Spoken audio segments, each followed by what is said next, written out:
अस्सलाम वालेकुम दोस्तों, मैं अरसलान चौधरी और काफ़ी टाइम बाद आज मेरी वीडियो आ रही है। तकरीबन 4 मंथ हो गए हैं मेरी वीडियोस जो हैं वो नहीं आ रही और बहुत सारे लोग पूछ भी रहे थे। तो कुछ पर्सनल इश्यूज़ की वजह से एक तो हमारा नया घर बन रहा है, हम लोगों ने घर शिफ्ट किया है और नया घर अभी बन रहा है, इस वजह से कुछ प्रॉब्लम एक ये थी। आज जो मैं आप लोगों से बात करने वाला हूँ वो थोड़ा सा पर्सनल मैटर है और उसमें एक बहुत बड़ा सबक है आप सब लोगों के लिए भी। तो मुझे लगा कि मुझे इस बारे में वीडियो बनानी चाहिए। आप में से शायद किसी के साथ कभी ज़िंदगी में ऐसा हुआ हो, लेकिन मेरे साथ ऐसा ज़रूर हुआ है। हम लोगों ने अक्सर ये सारी बातें कहानियों में या फिल्मों में या फिर बुक्स वगैरह में पढ़ी हैं कि जो रिश्तेदार हैं वो सिर्फ तब आपके सगे बनते हैं, तब उनको आपकी याद आती है या आपकी फ़िक्र होती है जब आपका अच्छा टाइम होता है। जब आपका बुरा टाइम होता है तो आपके अपने भी आपको छोड़ के भाग जाते हैं। वो कहते हैं कि हम इस बंदे को जानते ही नहीं, ये है कौन, कि कहीं ऐसा ना हो कि मुझे इसकी मदद ना करनी पड़ जाए, कोई फाइनेंशियली हेल्प ना करनी पड़ जाए, या किसी भी तरह की मुसीबत या बुरे वक्त में आपके अपने जो रिश्तेदार हैं,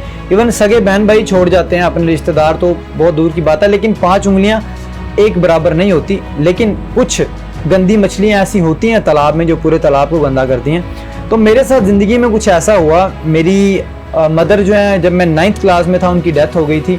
तो हमारे जो रिलेटिव्स हैं, तब हमारा बहुत बुरा वक्त था क्योंकि मेरी मदर को उस टाइम पे हेपेटाइटिस था और उस टाइम पे इस बीमारी का जो इलाज था वो पॉसिबल नहीं था, और अगर पॉसिबल था भी तो बहुत ज़्यादा पैसा लगता था। और हमारे पास जितनी गुंजाइश थी हम लोगों ने ट्रीटमेंट करवाया, लेकिन मेरी मदर जो है वो नहीं बच सकी, वो अल्लाह को प्यारी हो गई। तो उस सिचुएशन में, उस वक्त में हमारे जो हालात थे फाइनेंशियली भी और हर तरह से बहुत ज़्यादा ख़राब हो चुके थे, और कोई रिश्तेदार जो है ना वो आगे नहीं बढ़ा। सब ने कहा कि हमारा इनसे कोई स्टेटस मैच नहीं करता, इनसे हमारा कोई ताल्लुक़ नहीं। और अल्हम्दुलिल्लाह आज तकरीबन 8-9 साल बाद जब हमारा हालात बदल गए, जब हमारा वक्त वो नहीं रहा जैसा था, सब कुछ बदल गया ज़िंदगी में। और मेरी अल्हम्दुलिल्लाह आप लोगों की सपोर्ट से, अल्लाह ताला के करम से काफ़ी सारी वीडियोस मेरी टिकटॉक पे, स्नैक वीडियोस पे और यूट्यूब पे वायरल हुई।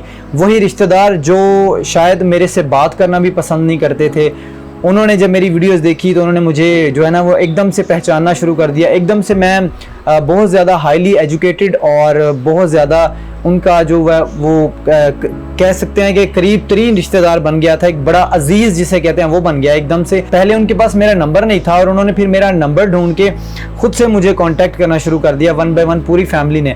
और पिछले दिनों बहुत ज़्यादा मोहब्बत और प्यार, मिठास बहुत ज़्यादा बढ़ चुकी थी। और मुझे तभी अचानक से ना मुझे शक हुआ कि एकदम से अचानक से इस प्यार, मोहब्बत और इस मिठास की वजह क्या है। इस मिठास के पीछे कोई वजह तो होगी।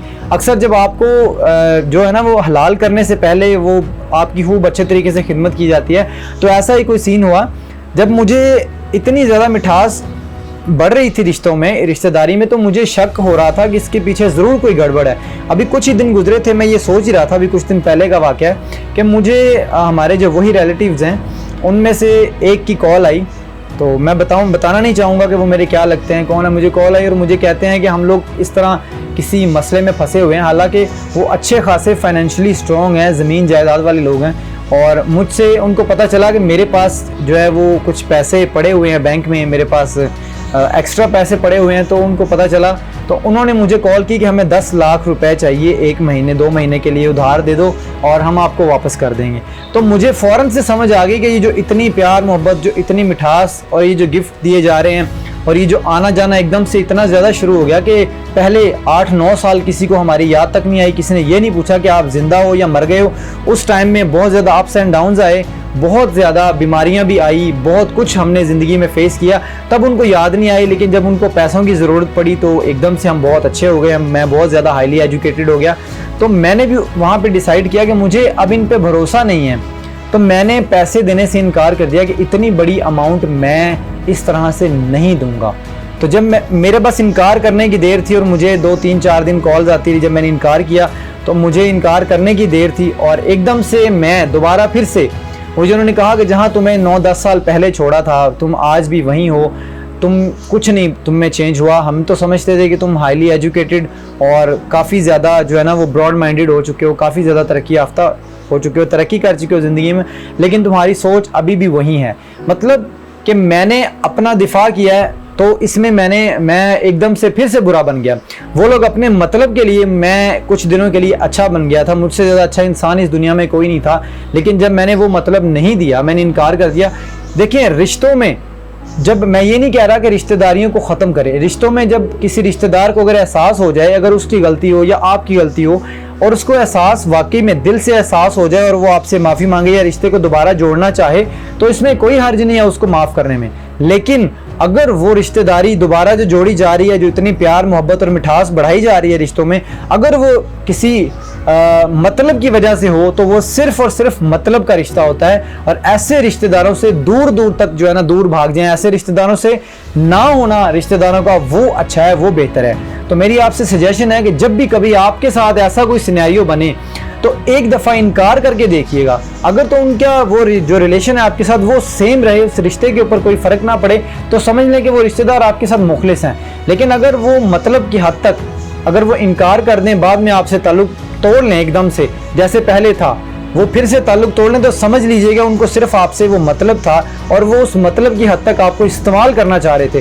तो बार बार किसी के हाथों इस्तेमाल होने से बेहतर है कि ऐसे रिश्तेदारों से दूर ही रहा जाए। मैं ये हरगिज़ नहीं कह रहा, मैं दोबारा से अपनी बात रिपीट कर रहा हूँ कि सारे रिश्तेदार एक जैसे होते हैं, और ना मैं ये कह रहा हूँ कि रिश्तेदारियों को तोड़ो, लेकिन अपने आप को खुद का इस्तेमाल होने से बचाएं कि लोग आपसे अपना मतलब निकालते नहीं। जब उनको मतलब हो तो आपको यूज़ कर लें, जब उनका मतलब निकल जाए तो आपको 8, 9, 10 साल इतना लंबा अरसा गुजर जाए और आपका हाल तक ना पूछें कि आप कैसे हो, जिंदा हो, मर गए हो, या आपके घर में कोई जिंदा है, आपकी फैमिली में कोई जिंदा है, या आपकी सारी फैमिली मर गई है या नहीं। तो ऐसे रिश्तेदारों से ज़रा बच के रहना चाहिए, क्योंकि इनमें और एक डसने वाले जहरीले सांप में या किसी बिच्छू में कोई फ़र्क नहीं होता। ऐसे रिश्तेदार जैसे ही मौका मिलेगा आपको डसेंगे और आपको वो सारी ज़िंदगी याद रहेगा। तो इससे पहले कि आप किसी तरह का नुकसान उठाएं, पहले ही संभल जाना बेहतर होता है। बाद में वो कहते हैं जब पानी सर के ऊपर से गुजर जाए तो फिर संभलने का कोई फ़ायदा नहीं, फिर संभलने का मौका नहीं मिलता। लेकिन जब पानी अगर सर से नीचे है तो आपके पास वक्त है संभलने के लिए। तो मेरी इन बातों को ज़रा गौर कीजिएगा और पॉजिटिव वे में सोचिएगा कि मैंने क्या बोला है, मैं क्या कहना चाह रहा हूँ। मैं दोबारा फिर से तीसरी चौथी दफ़ा रिपीट करूँगा, मैं ये नहीं कह रहा कि आप रिश्तेदारियाँ ख़त्म करो या रिश्तेदारों से ताल्लुक़ तोड़ दो। मेरा मकसद सिर्फ इतना कहने का है कि जो ऐसे मतलबी रिश्तेदार हैं उन लोगों से ताल्लुक़ रखने से बेहतर है, क्योंकि अगर आपने वहाँ बार बार इस्तेमाल ही होना है, सिर्फ मतलब के वक्त आपने उनके काम आना है, बाद में किसी ने आपका हाल भी नहीं पूछना, आपको पानी भी नहीं पूछना, ये नहीं पूछना कि आप जिंदा हो या मर गए हो, तो ऐसी रिश्तेदारी से मेरा ख्याल है कि फिर दोस्त ही अच्छे हैं, या फिर जो अपने खून के रिश्ते नहीं है वही अच्छे हैं, जो आपसे पूछ तो लेते हैं, जो आपके अच्छे बुरे वक्त में। फिर मैं ये कहूँगा कि ऐसे रिश्तेदारों से फिर मेरे दोस्त अच्छे हैं जो मेरे बुरे वक्त में मेरे साथ थे। तो इस पॉइंट को ज़रा अपनी ज़िंदगी में नोट करके कहीं रख लें, और ऐसे रिश्तेदारों से हमेशा, ऐसे रिश्तेदारों के डंक से बच के रहना चाहिए ज़िंदगी में। यही मेरी सजेशन है आप लोगों से। Thank you so much for watching. अल्लाह हाफिज़।